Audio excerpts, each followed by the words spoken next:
Hello everyone, మనం దీని previous వీడియోలో జమ్మూ చేరుకున్న తర్వాత ఫస్ట్ డే పెహల్గామ్లో స్టే చేసామని చెప్పాను కదా. పెహల్గామ్లో ఫస్ట్ డే మేమైతే మినీ స్విట్జర్లాండ్ని విజిట్ చేసాము. సో ఆ ఫస్ట్ డే అక్కడ ఆ ఒక్క విజిటే ఆ రోజు మేము చేసామన్నమాట. ఎందుకంటే మార్నింగ్ అంతా బాగా వర్షం పడిందని చెప్పాను కదా. ఈవినింగ్ టైము మినీ స్విట్జర్లాండ్ని విజిట్ చేసి అయితే వచ్చేసాము. ఇక్కడికి డే 1 అయితే కంప్లీట్ అయిపోయింది. ఇంకా డే 2లో పెహల్గామ్లో చూడాల్సినవి చాలా ప్లేసెస్ ఉన్నాయి. చూస్తున్నారు కదా, ఆ ఎత్తైన కొండలపైన పొడవైన దేవదారు ట్రీస్, వాటిపైన పడుతున్న ఆ మంచు చూడడానికైతే వ్యూ చాలా బాగుంది కదా. ఇంకా రియల్గా చూస్తుంటే చాలా బాగా అనిపించింది. ఈరోజు మనం చూస్తున్నవి ఏంటో తెలుసా? ఇక్కడ ఈరోజు 3 వ్యాలీస్ అయితే చూస్తున్నాము. అవి ఏబీసీ వ్యాలీస్ అనమాట. అంటే ఆరు valley, Betaab valley, Chandan valley, ఈ 3 కూడా ఇంచుమించు అంటే కొంచెం దగ్గరగానే ఉంటాయి. సో ఈ మూడింటిని కూడా ఈ 1 డేలో విజిట్ చేసేయడం అయితే అయిపోతుంది. ఇక్కడ ఫస్ట్ అయితే మేము ఈ చందన్ వాడికి అయితే వచ్చాము. చూస్తున్నారు కదా, ఇది నిజంగా చాలా బాగుంది. ఇది మొత్తం ఐస్ అనమాట. ఈ ఐస్ పైన అలా పైకి ఎక్కి పిల్లలైతే చాలా బాగా ఎంజాయ్ చేశారు. ఇంకా కానీ ఇక్కడికి మనం వెళ్ళాలంటే మన నార్మల్ షూస్తో అస్సలు అయితే నడవలేము. అక్కడ మనకి బూట్స్ రెంటెడ్లో దొరుకుతాయి, వాటిని అయితే తీసుకోవాలన్నమాట. ఇంకా అలాగే లాంగ్ కోట్స్, ఇంకా వాటర్ ప్రూఫ్ కోట్స్, ఇవన్నీ కూడా అక్కడ మనకి రెంట్లో అన్నీ కూడా దొరుకుతాయి. వాటిని మనం రెంట్లో తీసుకొని అక్కడ ఎంజాయ్ చేసిన తర్వాత వాళ్ళ ఐటమ్స్ని వాళ్ళకి మళ్ళీ తిరిగి ఇచ్చేసి మనమైతే వచ్చేయచ్చు. నేనైతే ఈ ఐస్లోకి వచ్చానే కానీ నాకైతే చాలా చలేసేస్తుంది. నేను ఆ చల్లదనాన్ని అయితే అస్సలు తట్టుకోలేకపోతున్నాను. చాలా వేసుకున్నాను. ఆ చేతులు అవి అంటే కొంచెం చాలా దీనిగా అయిపోతున్నాయి అనమాట. నేనైతే అక్కడ ఎంజాయ్ చేయాలని ఉంది, చేయలేకపోతున్నాను. నాకు ఏమవుతుందో అర్థం అవ్వట్లేదు. చూస్తున్నారు కదా, పిల్లలు అయితే ఆడుతున్నారు కానీ నేనైతే మాత్రం ఏం చేయలేక అలా నిల్చున్నాను అనమాట. ఇంకా కాసేపటికి మళ్ళీ కిందకి వెళ్ళేసి వేడివేడిగా ఇక్కడ కొంచెం మ్యాగీ తినేసి, ఇక్కడ కావా అనేసి ఒక డ్రింక్ అయితే దొరుకుతుంది. అంటే మనకి చాయ్ ఎలాగో అలా అనమాట. సేమ్ అదైతే 1 గ్లాస్ తీసుకున్నాము. అది తాగిన తర్వాత కొంచెం రిలీఫ్ వచ్చిందనమాట. అంటే బాడీ కొంచెం ఆ కోల్డ్కి తట్టుకునేలా ఉంది. అప్పుడైతే కొంచెం ఎంజాయ్ చేశాను. సో ఎవరైనా వెళ్ళేటప్పుడు చల్లదనం పడిన వాళ్ళు కొంచెం ఆ మినిమం జాగ్రత్తలు అనేవి తీసుకుంటే బాగా ఎంజాయ్ చేయొచ్చు. ఇంకా ఇక్కడ మెయిన్గా ఇంకొక జాగ్రత్త ఏంటంటే, మనం ఈ బూట్స్తో కూడాను అంత చాలా కేర్ఫుల్గా నడాలన్నమాట. ఏ మాత్రం కొంచెం స్లిప్ అయినా కూడా మనం జారిపోతాము.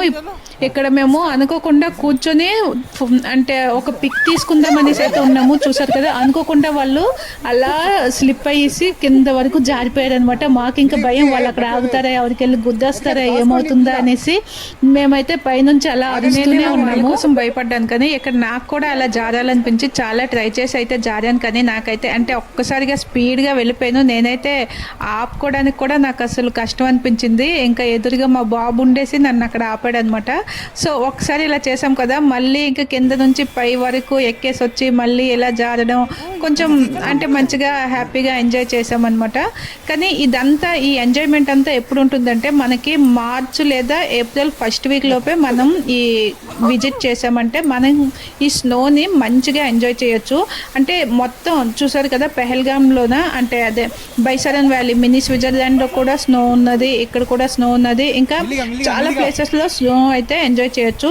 కానీ చాలామంది ఏంటంటే ఎక్కువలో అంటే సమ్మర్లో వెళ్తే ఇక్కడ బాగా చల్లగా ఉంటుంది కదా అని సమ్మర్లో ఎక్కువ మంది విజిట్ చేస్తూ ఉంటారు.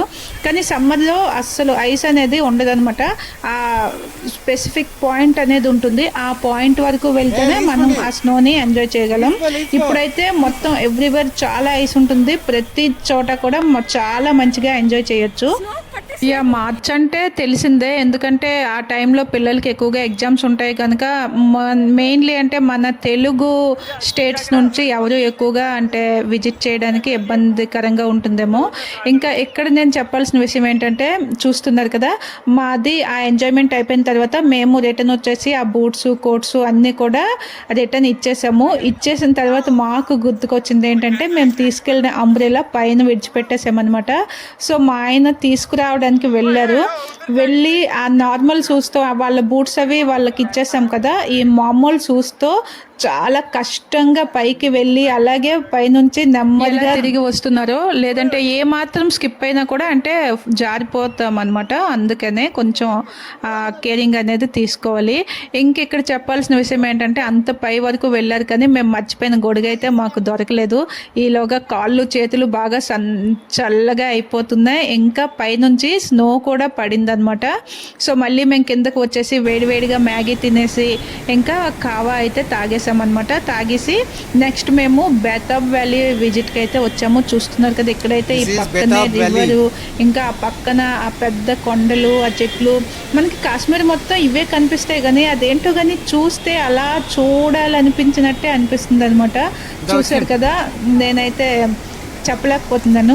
ఇంకా నాకు ఆ రివర్ని చూసిన తర్వాత, అంటే అవి హిమాలయాస్ నుంచి వస్తున్న వాటర్ కదా, మనకు తెలుసు అది ఎంత పవిత్రమైందో.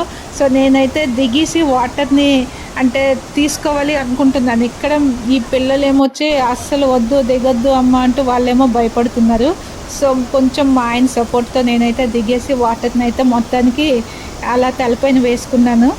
ఇంకా మా ఎక్స్పీరియన్స్లో నేను చెప్పేది ఏంటంటే, ఇక్కడ టూరిస్ట్ని వీళ్ళు బాగా రిసీవ్ చేసుకుంటున్నారు. ఇంకా ఏ ప్రాబ్లం ఏదని చెప్పినా కూడా వాళ్ళు వెంటనే రియాక్ట్ అయ్యి మన గురించి అయితే వాళ్ళు ఇచ్చేస్తున్నారు అనమాట.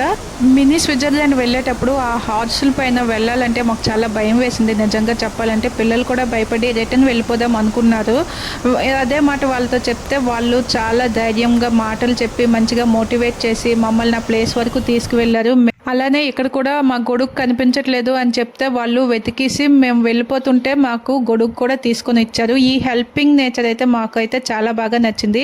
అలాగే కార్ని తీసుకునేటప్పుడు కంపల్సరీ అందులో హీటర్ అనేది ఉందా, బాగా పనిచేస్తుందా లేదా చెక్ చేసుకోవాలి. ఎందుకంటే ఈ ఐస్ యాక్టివిటీస్ చేశాక కాళ్ళు చేతులు చల్లగా అయిపోతాయి. వెంటనే కార్లోకి వెళ్ళి హీట్ చేసుకోవాలి. డే 2 అనమాట ఇలా ఎండ్ అయింది. నెక్స్ట్ వీడియో కోసం వెయిట్ చేయండి. Thank you.